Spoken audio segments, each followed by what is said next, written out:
क्यों रहूं? मेरे बच्चे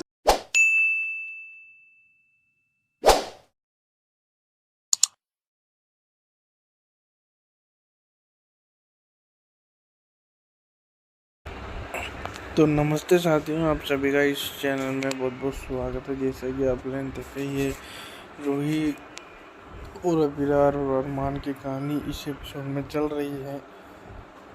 तो जैसा कि आप लोगों ने देखा कि अरमान और रूही दोनों ही परेशान थे। फिर अबीरा अरमान के पास आती है और उसको कुछ बोलती है, पर अरमान है कि उसकी सुनता ही नहीं, क्योंकि अरमान इनसे जाने क्या चाह रहा है, वो इनसे सही से बोल भी नहीं रहा है और अरमान बार बार अबीरा पर गुस्सा कर रहा है। तो अबीरा परेशान हो जाती है इस बात को लेके। फिर अबीरा उसके पास आती है, अरमान के पास, और उसको पकड़ के बोलती है कि तुम्हारे हो क्या रहा है, मैंने किया क्या है।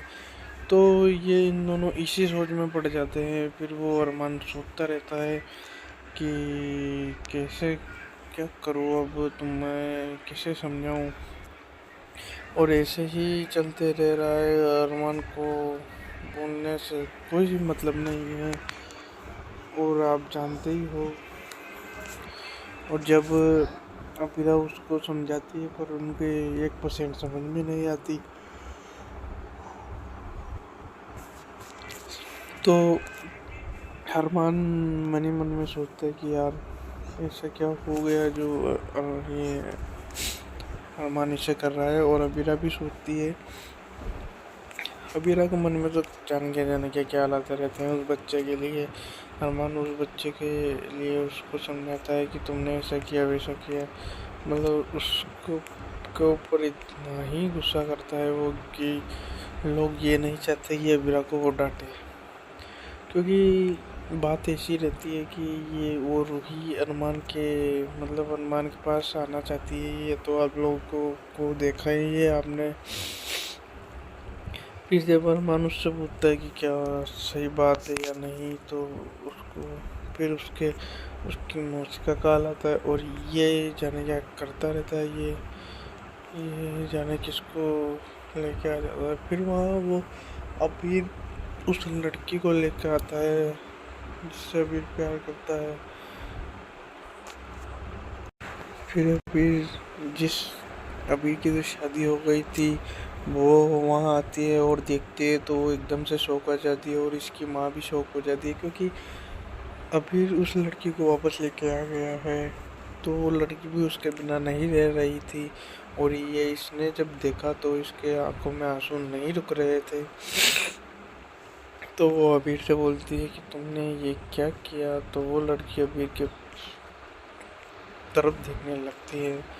तो दोनों ऐसे ही सोच रहे होंगे, पर उसकी माँ भी दिक्कत में आ जाती है, और सारे मिलके कुछ सोचते हैं, क्योंकि ये दादी जब परेशान हो रही है, सोच रही है कि वो लड़की कहाँ गई होगी, चल गई होगी अब तो वो परेशानी में पड़ जाते हैं। और अरमान वहाँ सोचता रहता है कि क्या करूँ, अब ऐसा हो रहा है जो कुछ करना तो पड़ेगा ही। फिर जब दिक्कत में फिर वही बात आ जाती है अबीरा और इन दोनों की, ही एक दूसरे से लड़ने लगते हैं, क्योंकि अबीर उसको लेके गया तो सारे लोग परेशान हो जाते हैं, एक दूसरे पर चिल्लाने लगते हैं। और जब वो चिल्ला रहे थे तो चिल्लाने में दिक्कत वो होती है कि अगर कोई भी परेशानी आ जाती है तो ये सबको सॉल्व करनी चाहिए, पर ये यहाँ तो एक दूसरे के खिलाफ खड़े हो जाते हैं। अबीर उस लड़की को उसके कमरे में ले जाता है, और वहाँ पे वो उस लड़की का साथ देता है, क्योंकि आप लोग देख सकते हो कि वो लड़की जो है अबीर से प्यार करती है, और अबीर उससे भी करता है, और शादी इससे की जब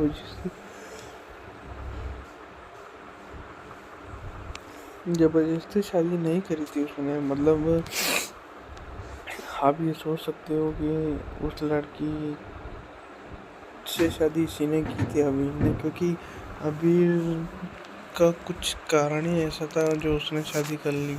पर फिर भी वो उसके बिना नहीं रह सका, तो वो उसको लेके आ जाता है और इसकी बीवी बहुत रोती है। क्योंकि यार देखो, अगर आपके बीवी है और आप किसी और लड़की से प्यार करते हैं, उसको घर लेके आ जाते हो, तो बहुत बड़ी परेशानी खड़ी हो जाती है। जैसे कि तुम देख ही रहे हो, और इतने में अरमान का उसके फ़ोन आ जाता है। अरमान उसको समझाता है तुमने गलत किया है, ये सब सोच लो तुम, चाहे कुछ भी हो। और अरमान उसको सुनाता रहता है, पर उनके कुछ समझ में नहीं आता कि क्या करे अब, क्योंकि वो तो फंस गए थे जाल में। अब जाल में फंसने के बाद क्या ही होता है ये तो आप लोग जानते ही हो। और फिर जब अमीरा और ये दोनों ही बात कर रहे थे, तो सामने वाला भी सोचने लगता है कि क्या करूं। तो बात वहीं आगे बढ़ जाती है वो, और ख़त्म होने नहीं होती। क्योंकि यार जब आदमी साथ साथ चलने लगता है तो बहुत बड़ी दिक्कत आ जाती है। मतलब ये मान के चलो आप कि जैसे कि अबीर उसे को लेकर आया, तो उस लड़की की दिक्कत हो रही है, तो इधर उस अरमान की माँ उसको समझाती है कि बेटा वो चल गई तो कोई बात नहीं, पर तुम ऐसा मत करो, क्योंकि अब जानते नहीं हो दिक्कत वहाँ है। और बात कुछ ऐसी है कि समझने वाला ही समझ सकता है, हर कोई नहीं समझ सकता, ये भी ध्यान रखना। फिर जब वीर को मेरी बात समझाई गई, तो अरमान भी समझ गया और फिर उसके फ़ोन लगाना बंद कर दिया। और ये इसने कहा था वो बात सच हो गई। फिर भी अरमान तो परेशान रहेगा ही, आपको तो पता ही है, उसका तो काम ही है परेशान होना। जब वो परेशान हो रहा था, तो अरमान मन ही मन में जाने क्या सोच लेता है, और सोचने के बाद जो उसके मन में चलता है वो कभी ऐसा हो नहीं सकता।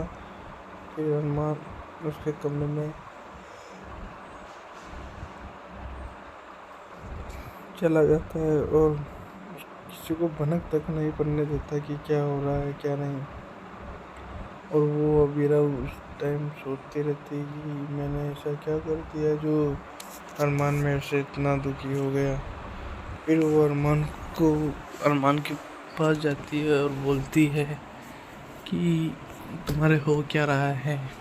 और उसकी माँ भी उससे बहुत ज़्यादा गुस्सा हो जाती है, क्योंकि गुस्सा होने का कारण ही कुछ अलग है। और अरमान और अबीर की वाइफ तीनों चारों एक जगह मिलते हैं वो, और एक जगह मिलने के बाद सब डिसाइड करते हैं कि क्या करें अब क्या नहीं। तो उसकी माँ बोल देती है कि मैं तुमने हमारी लड़की को ऐसे किया, हम भी तुम्हें बता देंगे हम कौन से खानदान के। उसकी दादी तो उससे बहुत लड़ती है, और ये लड़की सोचती रहती है कि ये क्या किया तुमने। फिर जब वो मन ही मन में सोच रही थी, तो उसके नाना समझा रहे थे उसको कि ऐसा नहीं करना था तुझे, पर तूने कर लिया, पर कोई बात नहीं, पर आगे से अब ध्यान रखना। तो ये आप सोच सकते हो। और फिर जब बात कुछ आगे बढ़ जाती है, तो उनके रो तक काँप जाते हैं, और अरमान भी वहीं परेशान होने लगता है कि जो नहीं होना था वो हो गया। फिर जब रूही वहाँ आती है, रूही उसके साथ खड़ी होती है, तो अबीरा को कुछ मन में डाउट लगता है, क्योंकि रूही उसके पास आन खड़ी हो रही है, तो उसका मतलब क्या है। मतलब अरमान और रूही के बीच में कुछ तो चल रहा है। जी हाँ दोस्तों, आप लोग देख ही सकते हो, क्योंकि ये सब चीज़ें दिख रही है तो अबीरा भी परेशान हो रही है, क्योंकि यार अब ये बात तो गलत है, ऐसा नहीं करना चाहिए। पर अब रूही का पति रोहित वो तो रहा नहीं अब, तो क्या करे। और ये दादी इनको देख देख के बहुत ज़्यादा क्रोध में आ रही है अबीर को, क्योंकि अबीर उससे लड़की को घर पे ले गया था, जबकि उन्होंने सबने मना कर दिया था। और वहाँ एकदम से अबीरा आई है वकील बन के, और उसके पास आने के बाद वो बोलती है कि तुम्हारे पास क्या सबूत है, ऐसे वैसे बातें करने लगती है। मतलब वो अबीर को उस लड़की के साथ रहना चाहती थी, वो करने लगी। जब फिर अबीरा सोच में पड़ जाती है तो यार ये बात गलत लगती है उसको। जी हाँ दोस्तों, तो उसको सब सारी चीज़ें बताते हैं तो उसकी दादी बहुत ज़्यादा परेशान होती है।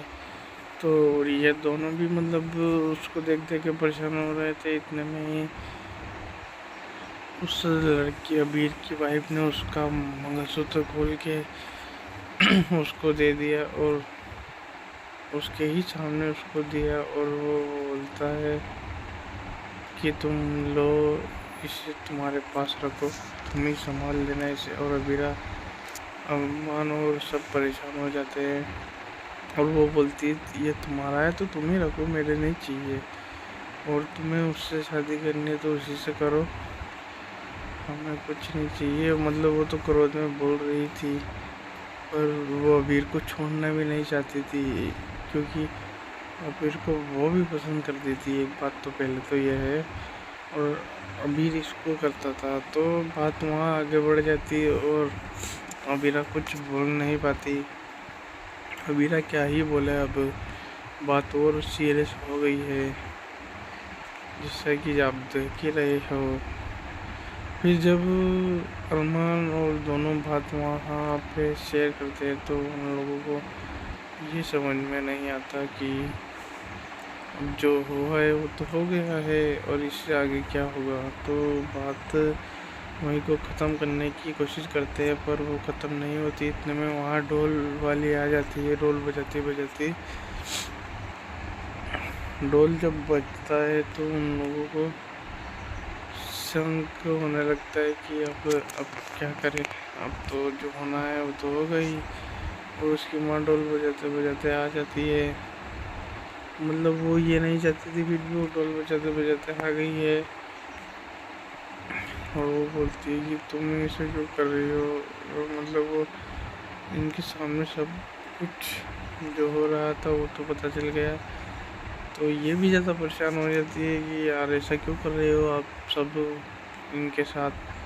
तो मन में मतलब सोच रखने वाले दिक्कत में आ जाते हैं, और रूही वही सब परेशान हो जाते हैं कि ऐसा हो रहा है, और हम ये नहीं चाहते ऐसा हो, क्योंकि दिक्कत कुछ नहीं है, पर किसी को जब पता चलता है तो अच्छा नहीं लगता। तो बात वहीं ख़त्म हो जाती है, और फिर ये सारे लोग अपने घर पे चले जाते हैं। मतलब कुछ सोचने वाली बात नहीं रही है। तो दोस्तों, अगर आपको ये प्रोमो अच्छा लगा हो तो इस प्रोमो को लाइक कमेंट शेयर रिव्यू अच्छा लगा, लाइक कमेंट शेयर ज़रूर करें।